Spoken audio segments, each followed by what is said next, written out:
Hey everyone, welcome to my channel. Today we're diving into the world of multiplication. We're not just looking at boring times tables, we'll uncover cool tricks and patterns that make multiplying numbers super easy. Whether you're a student aiming to ace math tests or someone wanting to impress friends with quick mental math, these tips are for you.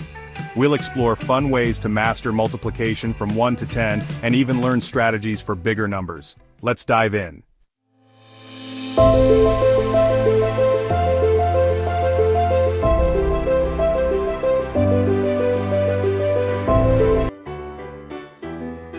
Let's start with a simple concept, multiplying by 1. Think of it like this. You have one bag with 5 apples. One bag times 5 apples equals 5 apples. When you multiply by 1, the answer is always the same number. It's like the number 1 is a mirror, reflecting back whatever you show it. 7 times 1 is 7. 100 times 1 is 100. 1,000 times 1 is 1,000. This concept lays the foundation for more complex multiplication. Now that we've mastered multiplying by 1, let's move on to doubling with the number 2. Multiplying by 2 is like the superpower of doubling. Imagine you have a cookie and you want to double it. You simply get another cookie and voila! You've multiplied by 2. Whenever you see 2 multiplied by any number, just think, what happens when I double that number? For example, 2 times 6. Double 6 is 12, so 2 times 6 equals 12. Let's try a bigger one, 2 times 35. Double 30 is 60 and double 5 is 10. Add those together and you get 70. Understanding this doubling principle makes multiplying by 2 incredibly intuitive. You're simply adding the same number to itself. So, next time you see the number 2 in a multiplication problem, remember the power of doubling. Now that we've conquered doubling, let's move on to the number 3. Get ready for some tripling fun. Multiplying by 3 is like adding a number to itself 3 times. Imagine you have 3 baskets, each with 4 apples. To find the total, add 4 plus 4 plus 4, which gives us 12. So, 3 times 4 equals 12. This pattern holds true for any number. For example, 3 times 7 is 21. As you practice, you'll recognize the multiples of 3 without needing to add them up each time. Embrace the power of 3 and keep practicing. Now, let's double our fun and delve into multiplying by 4. Multiplying by 4 is like using our doubling trick twice. To multiply 4 by 6, first double 6 to get 12, then double 12 to get 24. So 4 times 6 equals 24. This works for any number. For example, 4 times 9, double 9 is 18, and double 18 is 36. By understanding that multiplying by 4 is just doubling twice, you can quickly solve these problems. It's like a secret shortcut in math. Next time you see the number 4, remember the double doubling trick. Now that we've unlocked double doubling, let's move on to the patterns of multiplying by 5. Get ready for some high fives.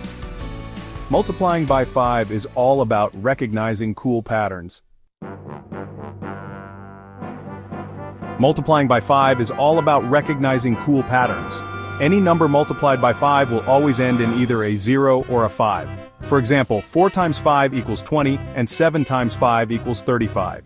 Another trick is to think of multiplying by 5 as cutting a number in half and then adding a 0 at the end. Let's try it with 8 times 5. Half of 8 is 4, and adding a 0 gives us 40, so 8 times 5 equals 40. With these simple patterns, multiplying by 5 becomes a piece of cake. Just remember the high fives and the 0 or 5 rule. Now that we've mastered the 5s, let's move on to multiplying by 6.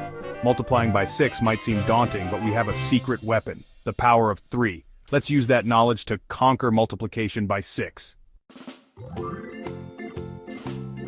To multiply any number by 6, first multiply it by 3 and then double the result. Let's try it with 6 times 4. First multiply 3 by 4, which gives us 12.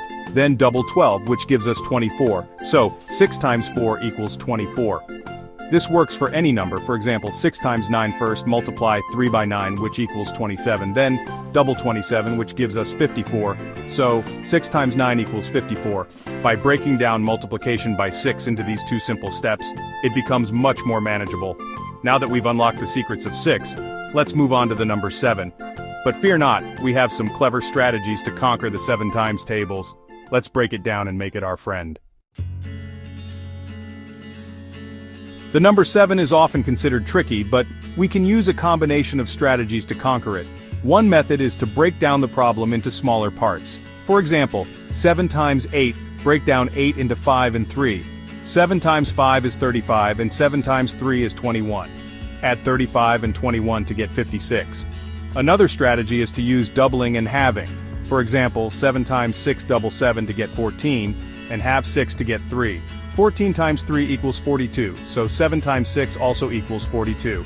Practice makes perfect. The more you practice the 7 times tables, the easier it will be to recall them. Now that we've tamed the 7s, let's move on to the powerful world of 8s. Get ready for some more doubling fun. Multiplying by 8 is just like our double doubling trick taken one step further. Multiplying by 8 is just like our double doubling trick taken one step further.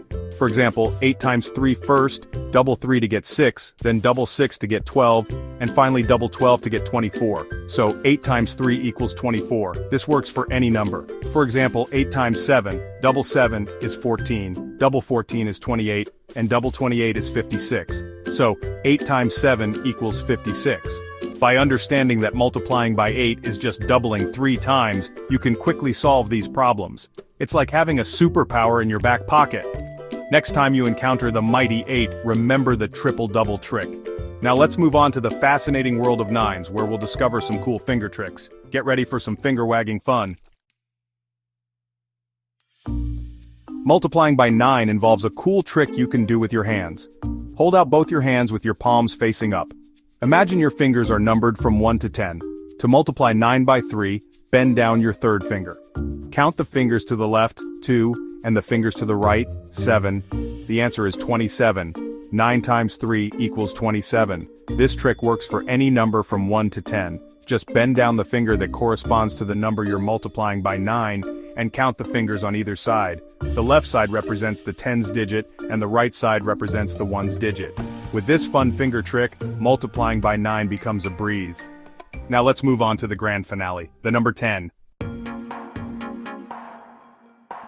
Multiplying by 10 is the easiest trick of all. To multiply any number by 10, simply add a 0 to the end of that number. For example, 4 times 10, just add a 0 to 4 and you get 40. How about 12 times 10? Add a 0 and you get 120. This trick highlights the beauty of the decimal system. Next time you encounter multiplication by 10, remember the magic 0. Now that we've mastered multiplication from 1 to 10, let's explore some quick mental multiplication strategies for two-digit numbers. Let's level up our multiplication skills and tackle two-digit numbers. We'll use mental math to break down the problem into smaller parts. For example, 32 by 14, break down each number into its tens and ones place. 32 becomes 30 and 2, and 14 becomes 10 and 4. Multiply each part separately and add the results. 30 times 10 is 300, 30 times 4 is 120, 2 times 10 is 20, and 2 times 4 is 8. Add all these products together. 300 plus 120 plus 20 plus 8 equals 448. This method allows us to work with smaller, easier to calculate numbers. Practice this technique with different two-digit numbers, and you'll be surprised at how quickly you can perform mental multiplication. Now let's explore another visual method for two-digit multiplication, the lattice method. The lattice method is perfect for those who prefer a visual approach to math. Let's try it with 32 times 14. Draw a rectangle and divide it into 4 smaller rectangles. Write the digits of one number across the top and the digits of the other number down the right side. Multiply the individual digits and write the product in the corresponding box diagonally. For example, 3 times 1 is 3, so we write 03 in the top left box. Continue this process for all the boxes. Once all the boxes are filled, add the numbers diagonally, starting from the bottom right corner. The final answer is read from the top left corner down to the bottom right corner. The lattice method helps visualize the multiplication process and breaks it down into smaller steps. Congratulations, math whizzes! We've reached the end of our multiplication adventure. We've explored fun tricks and patterns for multiplying numbers from 1 to 10, and even tackled two-digit multiplication with confidence. Remember, practice makes perfect. The more you use these tips and tricks, the more intuitive they'll become. Don't forget to like this video if you enjoyed our multiplication journey, share it with your friends, and subscribe to my channel for more exciting math adventures. Let me know in the comments which trick you found most helpful. Until next time, keep those math brains buzzing.